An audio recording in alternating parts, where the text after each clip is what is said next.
Good evening, everybody, and welcome to Socialist Tally, a special program that was originally scheduled for last night and was delayed until tonight because of the sudden and tragic death of our Socialist Tally and Ordinary Left colleague, Dr. Kailash Chand. Most of you will probably have read some of the tributes that have been paid to him. Deeply loved and highly respected man, and he's going to be gravely missed. However, because we'll probably all be no use for the rest of the show if we try to do a tribute to him at the beginning, we're going to put that at the end of the program. But what we do propose to do is have a minute's silence now, which was originally planned in memory of all of the victims of the coronavirus pandemic, particularly the Tory mismanagement of it in this country. And we'll do just a minute's silence on that before we start the program, and then I will introduce our guests. So bear with us for that, please. And we'll start now. Thank you.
Thank you very much, everybody. And so we'll press on as normally as we can with the program. And I'm delighted to welcome onto the show my colleague Bonnie Craven, who was at this weekend's London Labour conference, and Kathryn Johnson, who was very controversially cut off from speaking there, and who will be telling us about the events going on, but also delivering the speech that she was not allowed to give by the Labour hierarchy, who cut her off in mid-flow.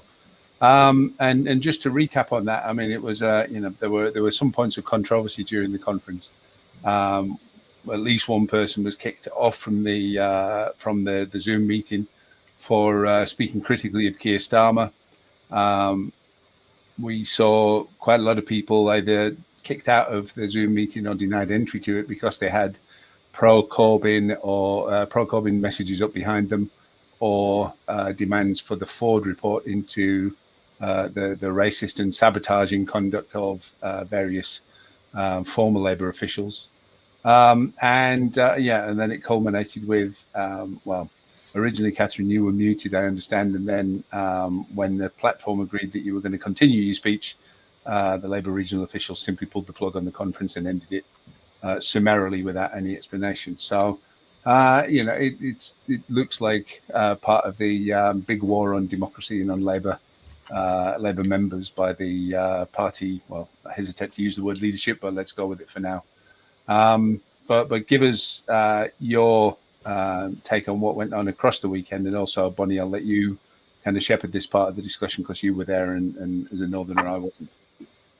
Thanks, Steve. Yeah, I mean, speaking as a CLP secretary and delegate to London Labour conference, I was absolutely astounded when we were given just 7 weeks during a pandemic, coming to the end of the term, if you like, to organise for regional conference. Most CLPs, constituency Labour parties that is, don't meet in August. So, and because there's been postponement of our AGMs due to the pandemic, most CLPs were really quickly trying to get their AGMs out of the way because we had a deadline to do that by the end of June. So then 7 weeks ahead of our last planned meeting, we got notified that regional conference was not going to be happening in November. They'd moved it forward to happen in July. And they'd given us just 7 weeks notice, in which time we had to call branch meetings to nominate delegates and to agree motions. and they had to be at least a week ahead of the next GC meeting, the General Committee meeting for the constituency Labour Party, to approve them and get them submitted and make the application and fill out all the paperwork and all of that kind of business. For us on the CLP executive side, it was very, very difficult at this point to get everything together to attend a conference, which in our view was massively rushed, especially given the consequences of the pandemic and the difficulties with organising a tool when it's not really safe to be meeting people face to face and everything has to be done remotely. I'm sure Kathryn is able to tell us some more about the difficulties from the organising side on the regional exec. Yes, well, the CAC were left with very little time to organise this conference. So the Regional Executive Committee had advised us back in December that they'd taken a decision the conference would be in November 2021, when they hoped we'd be able to have a conference in real life. So we were surprised to receive an email from the regional office on the 14th of May, inviting us to a CAC meeting on the 20th of May to organise a conference for the 24th and 25th of July. And so we queried this because under rule, the Regional Executive Committee decide. So some time passed, and then eventually we were told that the Governance and Legal Unit had agreed the conference would be on the 24th and 25th of July. And then by the time we got diaries organised, because the CAC, they've got caring responsibilities, other commitments, it was the 29th of June. So we were left with 4 weeks to organise the conference. So that was intense, and it was intense for regional office staff as well. It was made more difficult because apparently there are no standing orders for regional conference. So it's like we were starting from scratch. And on top of that, thinking about what procedures we needed to run one on Zoom as well. We tried to get some regional office to produce some draft standing orders. That didn't work. So I actually wrote the Zoom protocol and the voting methodology myself in the end. Out of the discussions and decisions we'd made in the Conference Arrangements Committee meetings. So it was difficult, and the CAC, all 6 members of the CAC said this in the first statement to conference. But we set out with the objective, once we got meeting, we really wanted delegates to have maximum participation in conference, do what we could to make it work in the short time, and also recognize, it's very difficult being on Zoom for 2 days. So trying to shape the timetable and take some things out so that delegates could manage 2 days and have a reasonable conference at the same time. I've seen quite a lot of people alleging that they think the reason for this all being brought forward by 4 months at very short notice was to give the regional officials control of the meeting in a way that they wouldn't have had if it had been live, people there in person on a platform and in the audience. Do you think that's what it was, or do you think that's some other agenda?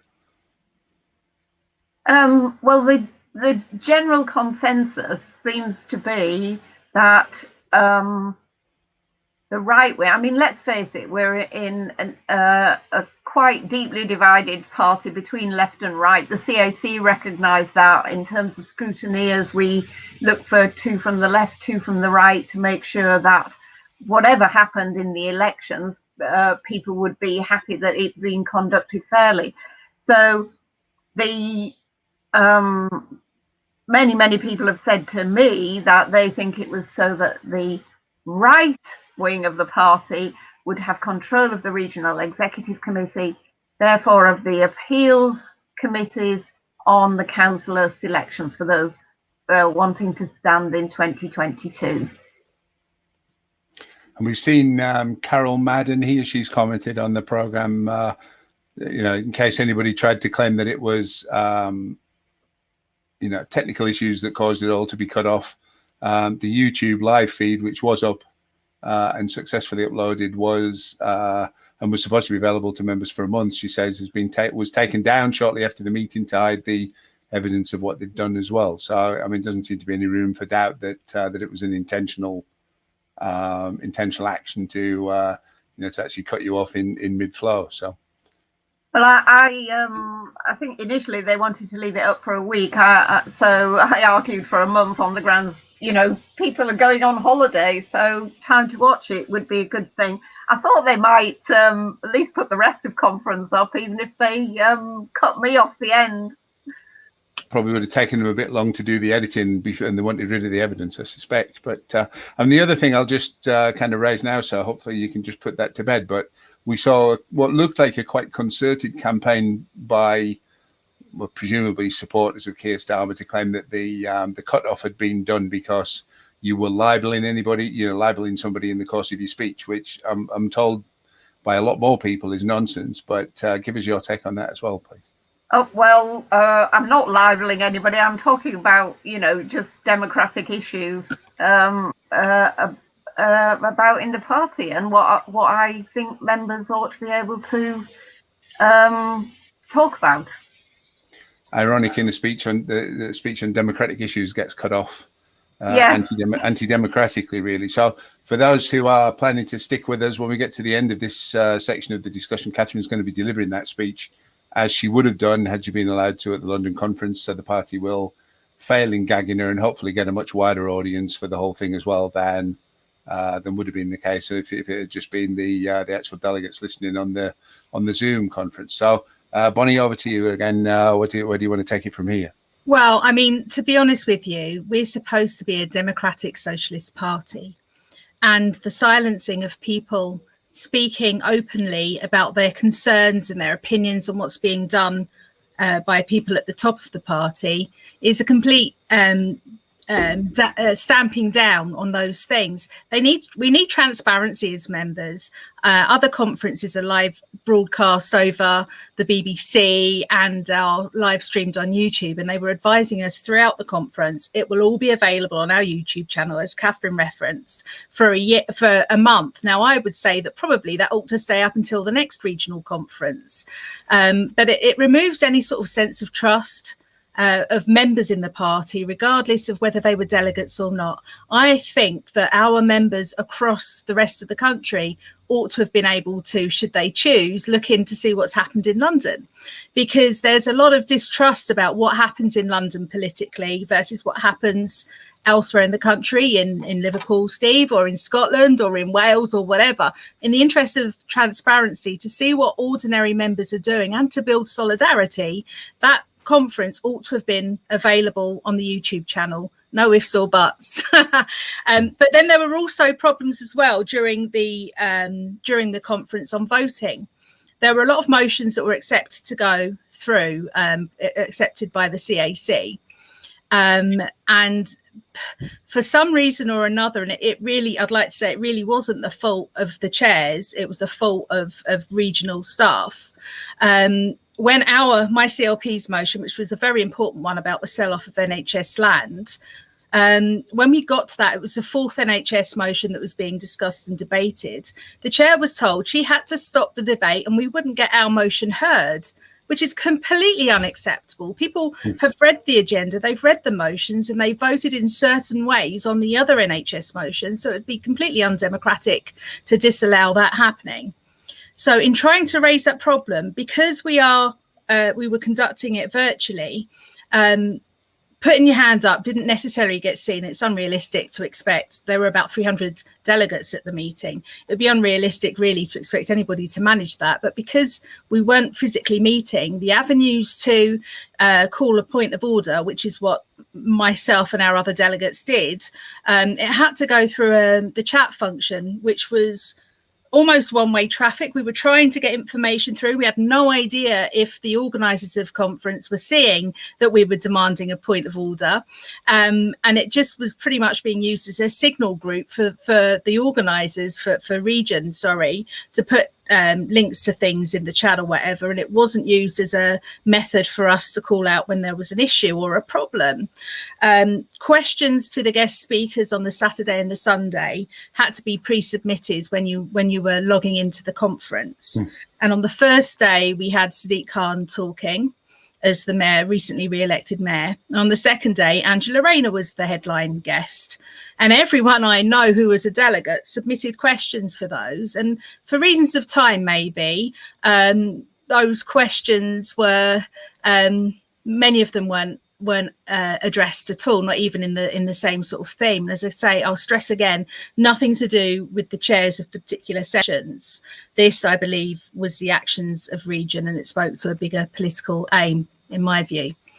But when we got to Sunday, the second day, there was a session for questions to be asked of Angela Rayner, and one delegate, I believe, was from Hackney, and he had submitted a question to Angela Rayner, and he went a little bit off-piste, shall we say, and sort of changed what he had to say, and used the opportunity to use his voice. As we would in a face-to-face conference, you would put your hand up, you'd ask to make a point of order, you'd ask to come up and make a speech or what have you, come up to the podium. I've been to enough conferences to know the drill with these things.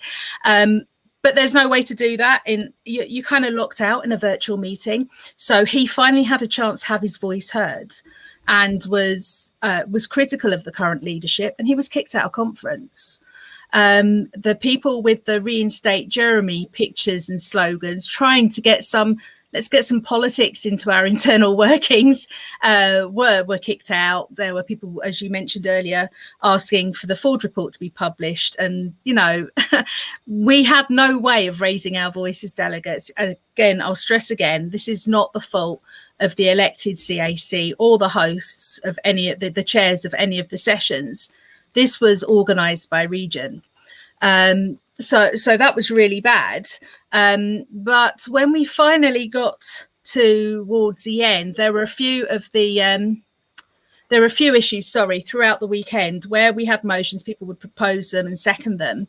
And the votes on whether or not we would accept motions were done by a show of hands. Now, this is probably a function of only having 4 weeks to organise it. But a show of hands on a Zoom call with 300 people attending it has to be more or less impossible to collect an accurate view of the hands that have been raised. And there were time lags, because I know people, they said, right, show your hands if you want to vote for. And then there was a beat, and then it was raise your hands if you want to vote against. And a lot of people were struggling to turn their hands on and off throughout the motion, throughout the debate. And there was also a time lag. If you pressed lower hand, sometimes it stayed raised, and that meant that the scrutineers were not sure if someone voted for it or against it. So there were issues like that. And I think, if we're going to take this at face value and use it as a learning opportunity, there has to be found some more satisfactory way of showing whether you wanted to vote for, against, or abstain on a motion.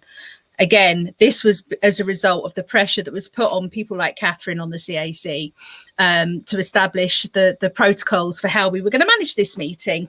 I mean, most of us CLPs, we've had our meetings running via Zoom, for the best part of this year, and we've had to find ways around it. And there are questions about the voting systems that we are required to use there as well, but I won't go into that. So there was an issue about how we vote for the motions. There was an issue about people showing profile pictures that somebody wanted to censor. There was an issue about whether or not all the motions that were appearing on the agenda were even going to get heard. Then there was an issue as well about how we raise a point of order. And then we got to the final part, the outgoing elected representatives on the regional executive and the CAC were supposed to have an opportunity to sort of make closing speeches and so on. So Seema Chandwani made a bit of a speech.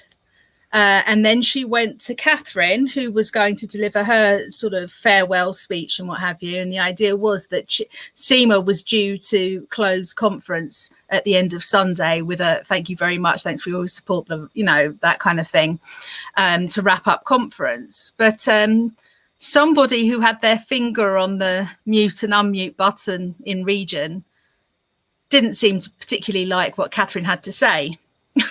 Kathryn's speech was very balanced. There was, thanks going to all sorts of people in the party for all of the difficult things that have gone. Of course, the re-election for places on the regional exec and the regional CAC were largely won by right-wing candidates.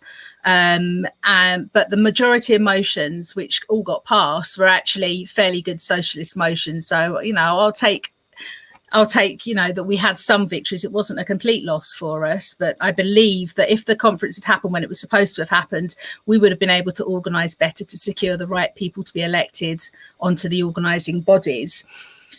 That's a key thing. And I mean, that's one of the things here that Richard Herring, apologies, Richard, if I'm mispronouncing your name, but he's put in as a comment pointing out, and we discussed this before the programme as well, the fact that, selection processes and any appeals against would-be candidates not getting selected to stand are now going to be controlled by a right-wing regional executive committee, where previously we had a left-wing one. And that seems to have been one of the key things. And as well, I understand that there was a motion put forward by they call themselves Labour to Win. They come up with some names, these people. Labour First and Progress, basically two right-wing pressure groups. Apparently it's all right to be a right-wing pressure group in the Labour Party, just not a left-wing one. You get kicked out. But they put a motion forward which was condemned, including by NEC members, Labour NEC members, as essentially green lighting the invasion of Palestine to get rid of people that the Labour right doesn't like. And, the whole thing seems to have been, as far as I can tell, as a non-Londoner, orchestrated in order to, one, keep control of the candidate selections, and two, get motions through that would never have got through if you had your right number of left-wing delegates in there and they hadn't all been excluded for spurious reasons. And then, of course, there are the CLPs in London that have all been suspended as well. So a large number of the socialist constituency Labour parties in London were not allowed to take part in this conference by nature of them being suspended as well. So there was almost a gerrymandering from the start of who would be able to be a delegate and who would be able to vote as well. Yes. As a parent with kids in school at school age, last weekend was the first weekend of the summer holidays. And were it not for the pandemic, many of us would have been off in the sunshine on a plane somewhere, or, doing on their way to their family holiday and what have you as well. So it actually ruled out a lot of people. So there was an accessibility issue that discriminated against people with young children, particularly women, which I think needs to be properly examined as well, with regards to the timing of the conference. So yes, I mean, that seems to be, discrimination again seems to be something that the Labour Party is fine with, as long as it's the right wing doing it against people that the leadership doesn't like or doesn't want to be able to have an influence. Angie Baby is asking here, what time is Kathryn's speech? I'll just put that in before we move on. Probably about 10 minutes, maximum 15 minutes. We'll be going to Kathryn's speech, so you'll be able to hear what she was going to say if you can bear with us until then. Sorry, Bonnie, carry on. They've given us a perfect opportunity, haven't they, to blow their manoeuvring wide open. There were like about 300 delegates at conference over the whole weekend, which was a very long time to be sat in front of Zoom, quite honestly, on the first day of the summer holidays. But because they decided to control and manipulate what was allowed to be said in open, with honesty and fairness, they denied the 300 odd people at that conference to hear it. So what they've done is they've forced us to put this on socialist telly, and we know fine well that we get, tens of thousands of people watching each show. So I think they've rather shot themselves in the foot by doing that.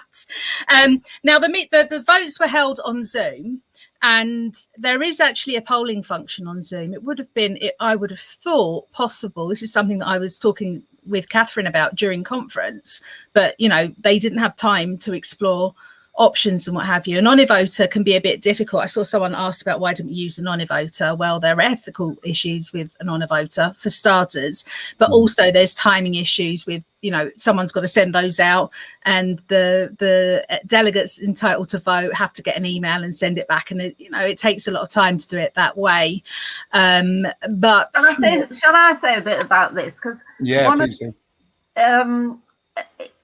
One of the things that you have to cater for is the weighted votes. So you're dealing with, on the affiliate side, huge differences between one vote being worth tens of thousands of votes and another vote being worth a few hundred. And the same with the CLP, not that big a difference, but significant differences.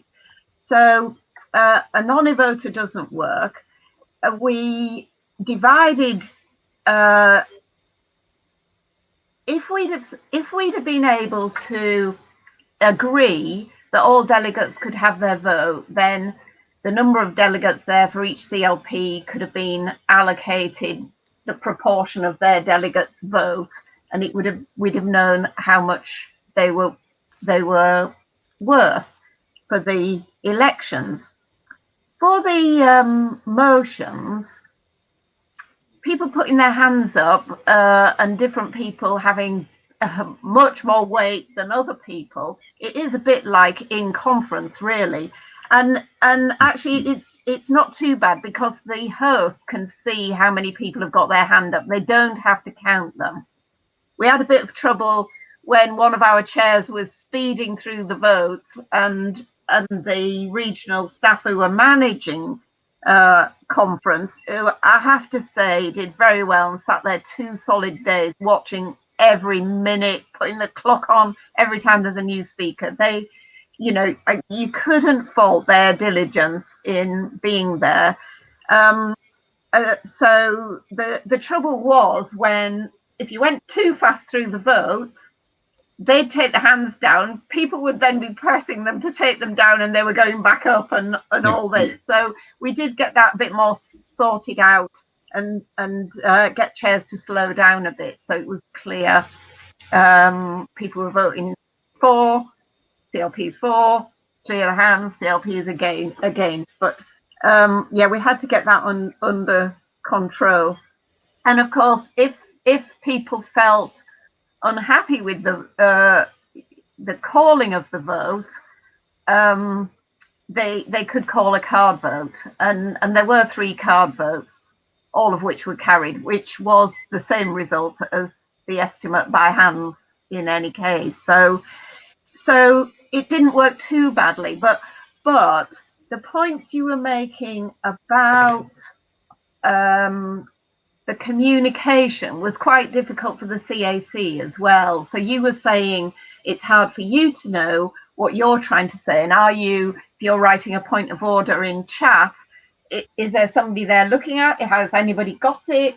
And in fact, on the decision not to, I didn't realise it was your motion, Bonnie, but the NHS Pathfinder vote, suddenly somebody's saying, oh, we haven't got time. The chair was saying we haven't got time because it's lunchtime, and the CAC were listening and went, no, and ran around to where the staff and said, no, let's hear that motion, which was one of our objectives. We'd got all the motions on the agenda and we wanted them to be heard. And because in different chat, delegates were saying, oh, the sessions are just not long enough, we felt reasonably certain that extending the day, running over a bit, was more in line with what people wanted than absolutely sticking to the timetable. So we did that. You mentioned, I would just say on these things, it might sound a bit, kind of geekish, or but you've got to be some kind of a wonk in order to be interested in all these kind of ins and outs. But the kind of end effect of these things is having a major influence on policy, having a major influence on selection of candidates, as we've already talked about. These things have actual material consequences outside conference in the real world that can be quite quite substantial and quite dramatic, and the makeup of the the post on the regional board, for example, is one of the key ones. You know, motions critical. I mean, you know, one of the criticisms I saw of the conference was that, you know, we've just had the Labour Party announce it's essentially on the verge of bankruptcy, and it's making staff redundant while trying to kind of fire and rehire on cheaper, worse temporary contracts, etc., and all the kind of behaviours that you know it should be attacking outside the party. It seems to be conducted, and none of that managed to get a hearing at the conference because, you know, from what the people were saying it was a lot of kind of quite banal motions, apart from the warmongering one, that you know that clogged up the whole machinery of the thing, and anybody trying to put anything else in couldn't get a listen because there were you know, and points of order. I think that's the key one. Points of order are in any, you know, even in the House of Commons, if an MP makes a point of order, the Speaker stops everything else and takes the point of order. And yet, you know, and the conference rules from last year, which applied to this year, stated that, you know, any points of order had to be taken, and they were just ignored. So, you know, these things are very kind of clear, either democratic measures or anti-democratic manoeuvres if they're blocked. Yeah, it's absolutely custom and practice that points of order are taken. But I think you're right, Steve, about we've got to really know how Zoom works, really understand it, and work out, you know, the best ways of making, well, I suppose the best of a difficult job, really, when you're not on the floor. But I think it relates in general, you know, you've really got to be on top of your admin too. You know, there were a couple of votes that were spoiled because people voted for two men instead of one man and one woman. Some people didn't get their voting or something like that. You have to be on the ball. Good admin is, I don't know, I'd say at least 3/4 of good political activity, really. And knowing the processes is a really important part of it. Well, all the more reason not to suddenly change the date with a few weeks to go, really. Then, I guess. Yeah, exactly that.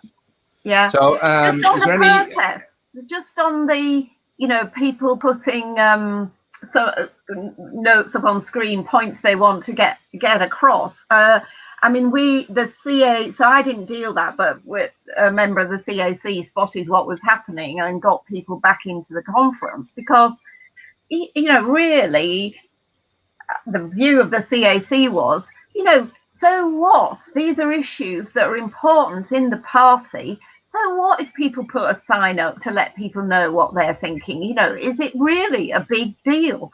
I find it really bizarre that people don't want to hear this or don't want to know what people are thinking. I mean, yeah, I think if you just to finish, Bonnie, sorry. I think if you've got different conversations going on in private to what you're allowed to have in public, you really know you're in trouble. Absolutely. Well, it does look, you know, it's kind of like trying to imagine Kim Jong-un allowing some kind of dissenting speech to be given at the party conference there, and I'll probably get told off by people saying it's more democratic or something in North Korea. But all I was going to say was, if it was a meeting a conference in person, the equivalent of policing what names they could put up on an online meeting or what pictures they want to put up would be banning political T-shirts and flags. You know, would that be banned at a physical conference? Absolutely no, it wouldn't. It's a way of people expressing themselves in a peaceful way. Don't give them ideas, Bonnie. Don't give them ideas. I'm sure that's not something they haven't already thought of. But the point of the matter is, we're supposed to be socialist. We're supposed to be democratic. But democracy has to be transparent and reliable. And not only does it have to be those things, it has to also demonstrate that it's those things. And the way that you demonstrate democracy and you demonstrate that people's opinions and views are relevant and important is you allow people to speak. We've had, you know, since our unelected GS has been in post, we've had the hierarchy, you know, the top brass of the party describing and limiting things that we can and cannot discuss in our meetings. How is that democratic? But, you know, it just feels like what happened at conference with the difficulties. Again, this is from the machinery of the party, not from the perspective of the poor people. I mean, I don't know how you can volunteer to do these things, Kathryn. It's a job that few of us would want to have, especially against these barriers. But, you know, how can we demonstrate that our party is a party that people can trust? People need to see that they are representing the membership at the very least. And we are being controlled from the top down, what we can and what we can't say in our own meetings, and also what contributions we can and can't make at conference. So, well, that's a nice segue into the next section, because if you're ready, Kathryn, we'll sit back and let you give your speech, because obviously lots of people watching are champing at the bit for this to take place, and you know, want us to let you get to it. So if you're ready, then fire away. I am, and I'm going to do the thank yous as well, because someone said to me, "Oh, I think you really should show it was a balanced speech." And so first, I have the results of the election for chair and vice chair. So chair, Maggie Ferncombe, 58%, Jim Kelly, 42%. So Maggie Ferncombe is elected. Vice chair, Dean Dilligan, 27%, Amina Ibrahim, 23.5%, James Mitchell, 22%, Sharma Tatla, 28%. So Dean Gilligan and Sharma Tatla elected. And there were 2 spoilt ballot papers where 2 people voted for 2 men instead of 1 man and 1 woman for vice chair. I want to reiterate our thanks to the regional office staff for their hard work on making this conference happen. They worked so hard, and with only minor hiccups, it's gone really smoothly. The party staff are at risk of redundancy. It is a shame that the path the party is taking has so disillusioned members that they're leaving in droves. Along with affiliates reducing contributions for the same reason, the party has a financial crisis on its hands. We do not expect the party to make this worse by seeking out wealthy and corporate donors who will indeed expect a return on their investment by delivering their agenda instead of ours. Thank you too to the interpreters for their consistent and diligent work over the last 2 days. Secondly, I want to thank my comrades on the CAC. As we said yesterday, it's been tough to deliver this conference in this time frame. They've worked incredibly hard. We wanted to give you the maximum time to contribute, and you've stepped up and delivered fantastic speeches. So thank you for making that work worthwhile. Thank you to the chairs of the panels and the sessions, Jim Kelly, Seema Chandwani, Karanjit Chana, Bob Littlewood, Jumbo Chan, Amina Ibrahim, Rian Davis, Faye Dowker, and Alan Tate. Thank you for your work. A big thanks too to our speakers and panelists, Sadiq and Angela, Belle, Joe, Ali, Sonia Adasara, Alan Tate, Leonie Cooper, Aidan Dickadam, and Dawn Butler. Thank you to the scrutineers for their meticulous work checking the election results. Which brings me to you, the delegates. The registration for this conference was disappointing. Only about half the delegates' quota was taken up. I'm sure this reflects the short notice, the exclusion of branches from the nominating processes, and the difficulty in CLPs fitting it into busy agendas, along with it being the school holidays. However, for most of the day, we have had over 300 delegates locked in on the second day, and there were still 287 of you listening in when I started this speech. You've worked hard on your speeches, and it shows. 2 days on Zoom is a marathon, but you've made it to the finishing line. Thank you so much. The live stream will be on YouTube for a month. Do promote it amongst your members. The democracy of the party is critical to what we stand for. The ability of active members to carry out their onerous party responsibilities does need the party to take into account that members are doing this on a voluntary basis. Reasonable opportunity to incorporate the business onto agendas and to build diverse delegations with opportunities to bring in new activists requires proper notice. I want to thank the outgoing Regional Executive Committee for their work throughout the difficulties the pandemic created, and I welcome the incoming Regional Executive Committee. This is the first regional conference I've been involved in organising. It might be my last, as I too lost my seat on the CAC. It's been a huge privilege to have met such a large number of you over the phone and over Zoom, and to be able to talk despite us not being able to have a real live conference. Keep in touch. I want to finish by saying that the party has a great deal of work to do.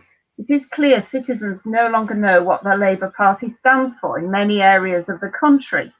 The opposition to the Tories needs to be much harder and sharper, clearer and consistent. But it's not just about policies and presentations. Many recent members know only too well that the party is deserting the policies they joined to support, but also suspending and expelling their friends, and has failed to reinstate the person they voted for in overwhelming numbers as leader, Jeremy Corbyn MP. They have and continue to vote with their feet and taking their money with them. As we've done this week, it's up to us to lead, to work out the solutions to the very difficult problems we face. It's not just about listening. I want to quote here from the Portuguese poet Pessoa, he said, public opinion is partly rational rather than completely irrational, that it encompasses a dialectical dance between progressive instinct and conservative habit, with the occasional abusive intrusion of the active intellect. We need to get more of the active intellect into the conversations in the country. But it is perhaps the deepest principles of our democracy that are under threat. The Tory measures on voter ID and limits on judicial reviews are only the latest in 20 years of undermining the layers of our democracy. This is part of a deep strategic global agenda by the richest and most powerful, aiming to keep the right, in some cases fascists, in power once they take control. So they get in power, change the rules. We do not want to see the Labour Party being dragged further and further to the right and implementing this assault on democracy in our own organisation.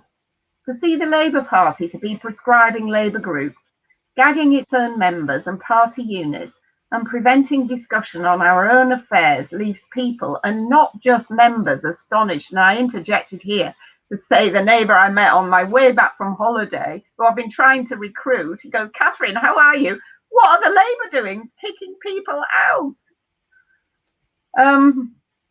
If the Labour Party does not stand for freedom of expression, there's no wonder people don't know what we stand for. We need the leadership to take a huge step back and go back to first principles and stand up for free speech and democratic principles and procedures. As Dawn said, we have to stand on our principles, otherwise what is there? Well, as the saying goes, there's an emperor with no clothes, and everybody, the emperor, can see it. Delegates, don't give up. Stay and fight for our party. Solidarity. Thank you for letting me read. Well, the first part, I'm thinking, what can anybody find objectionable about this? And then I could see how there would be considerable panic going on at some point when you got into the last part, because it was too good. And I mean, that's, sadly, the beige knight is, is extremely susceptible to this kind of criticism, and they're determined that it's not going to be heard. So thank you for delivering that, Kathryn. And we will clip that and put it out as well to make sure that as many people as possible get to hear it. And we'll make sure that it backfires and blows up in their faces, essentially. I mean, what a great speech, Steve. Seriously, that is exactly what needed to be said at that juncture. It is, and it is one of the tragedies of the current situation that people with the ability to speak those thoughts and articulate them, and think in that way in the first place are being, as effectively as the party can manage, put out of any positions where they're going to get a chance to actually do it, in favour of people who will just, either be poodles or we're still Rottweilers on behalf of the party, from my point of view. I'll just flash a few of these up on the screen because there's a lot of stuff, a lot of praise coming in. I mean, Paul here is, is quite correct. Hadn't anyone say anything he said was in any way libelous? Well, you can't really. So just goes to show the bollocks that was being coordinated by the various sock puppet accounts, etc. Everybody else seems to be very happy with the whole thing as well. And flash a few of those up on the screen. So, Kathryn, thank you ever so much for delivering that.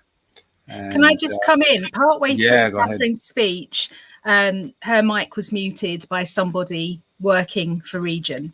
Somebody working for Region whose wages we pay, incidentally, as members and trade unionists. That person muted Kathryn partway through. Somebody, one of our comrades that had access to the hosting facilities, unmuted her apparently. Everyone was wondering what on earth was going on. SEMA actually stepped in to say, I don't know what's happened there. You know, everyone seems to have, Kathryn seems to have been shut down, but someone reopened Kathryn's mic so that she could continue for a moment. And then shortly after that, not only did they didn't just kick Kathryn out of conference, they kicked everybody out of conference. It was the most abrupt ending I've ever known.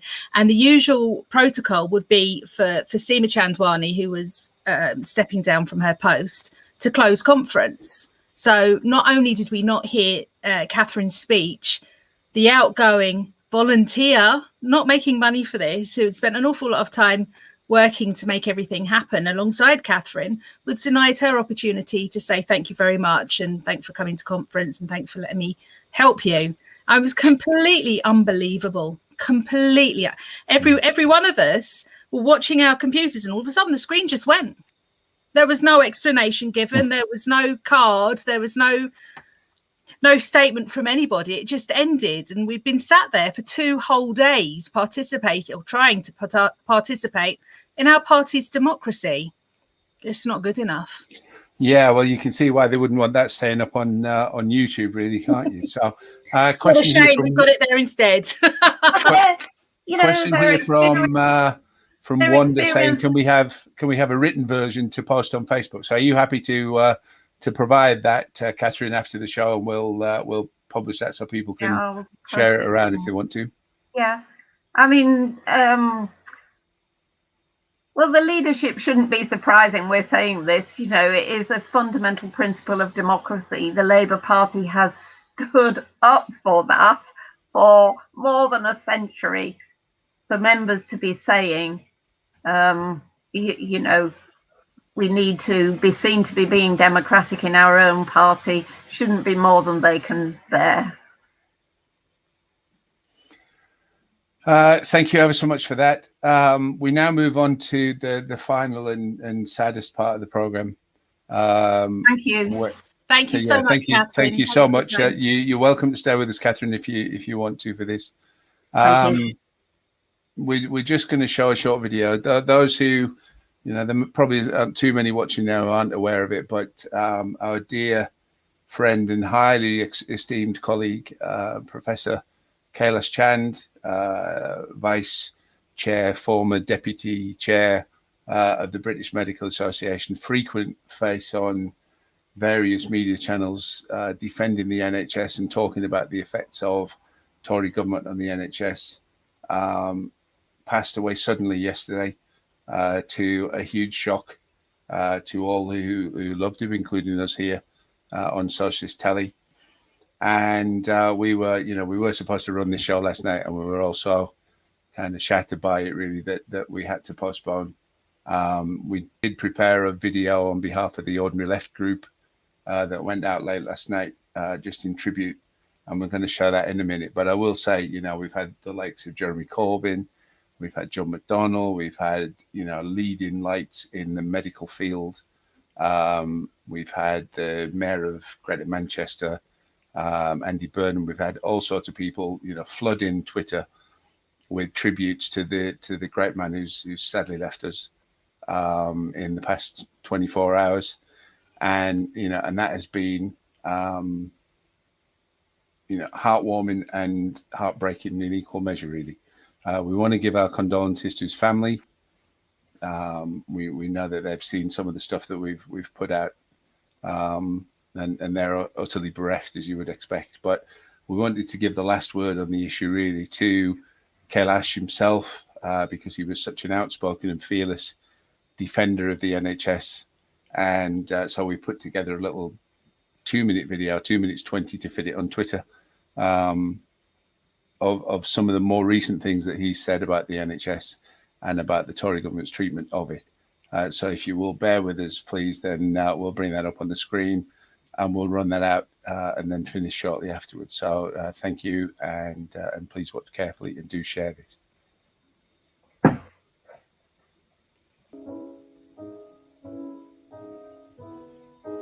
Dear friends, folded hands, I would like to make you aware of the state of NHS. Fascinated by the whole concept of NHS right from my younger days. And I know my colleagues, my consultant friends, my GP friends, they are, believe me, Bill, they are literally exhausted, burnt out. I have seen the misery of people who can't access healthcare. And I think from that date onwards, I always said that healthcare is a fundamental human right. 5th of July is a special day for me. My beloved NHS was born. It's time to pay a real tribute to these exemplary workforce. The philosophy of this present Tory government being somehow kill the NHS. Over 130,000 deaths. You've given millions and billions of contracts to Tory donors. I have no hope from this new health secretary. They will finish or kill the NHS in my view. NHS is not at breaking point. It's almost broken. It's being run by the goodwill of its dedicated staff. 5.1 million people are now waiting on the waiting list, and almost 20 million people haven't seen either their hospital doctor or their GP. They want to underfund the NHS. They want to downgrade the NHS so that their privateer friends could come and take over healthcare. To the population, my plea is, it's high time. It's no scaremongering. Please, please stand up and be counted and be ready to fight to save our NHS. Once NHS is gone, it's gone forever. Make sure that NHS is there to look after our generations, coming generations. Thank you very much.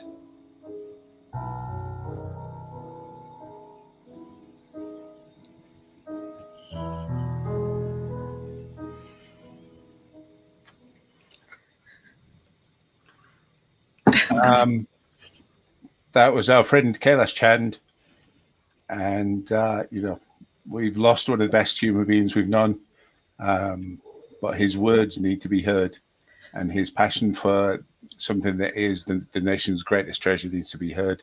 And I have a feeling such was the man that if he knew that dying would get kickstart that message and get people taking it seriously, then he wouldn't think that was a bad deal. And as you can see, we're losing it. Let me step in and give you two a break, because people can absolutely take action now in his memory. So if you're not a member of Keep Our NHS Public, join it. If you're not a member of the Socialist Health Association, join it. They are organising the fight against the Health and Care Bill, which legitimates the changes that have been made to groups and gives the health corporations seats on those commissioning groups. If we don't fight and win now, the NHS assets are going to be sold off. The control of healthcare will be in the hands of the corporations. So join those two organisations, Keep Our NHS Public, Socialist Health Association, and get stuck in delivering the leaflets, having meetings and all the rest of it. Thank you. Thanks, Kathryn. Can I just come in as well and say it's never been more urgent to fight for our hospitals. They're being taken from us, and we need to let them know that we're not going to let them do that. Sorry. Yeah. Please find out your local hospital campaigns and join those groups and get vocal as well. Put every pressure you can on your MPs, on your councillors. The threat is very real and it's very now, and that word needs to get out. We're getting some lovely comments in here from people, tributes to Kailash, and that's been the last 24 hours really, some absolutely amazing things that people have said about him and recognised about him, but only what's fitting with the man himself really. So we're going to end it there because I'm not sure we'll hold it together for much longer, but I really do appreciate you watching. I do appreciate Kathryn your time and for stepping in there when we were in danger of going to pieces.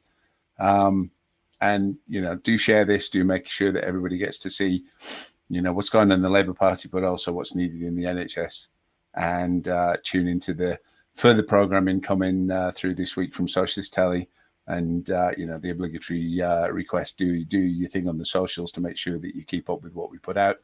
God knows at the moment the need for, you know, genuine working class voices and socialist voices is more intense than ever, and you know, we rely on your help with that and really appreciate it. So thank you ever so much, everybody, and enjoy the rest of the week. And just very quickly, Steve, can I just put out a plug? I interviewed Kailash a lot of times on the NHS programs that I put out on Socialist Telly. If you feel that you need any more information about what is being done to us right before us, so many people are sleepwalking into disaster, please watch back those shows on our YouTube channels or on our social media and find out what's happening, because every single hospital in England is at threat of being downgraded in favour of profit-making centres for private insurance companies. We cannot allow that to happen. Every local hospital, more or less, has got a campaign group that's making the case to fight to maintain our services. The population's growing, it's not getting smaller.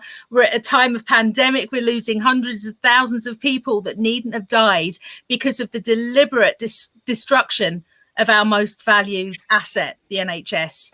Stand up and fight for it, because I tell you what, if you don't fight for it and we don't fight for it, it will be gone, and it'll be gone for good, as Kailash said. On that note, we'll end that. Kathryn, do please send us the words from your speech so that we can put that up online for people to share. But thank you ever so much, everybody, and do join us again in the course of the week, and back with well, Squawk Talk hopefully resuming normal service as of next Monday as well. God bless everyone. Take care. Thank you. Bye-bye. Good night, everyone.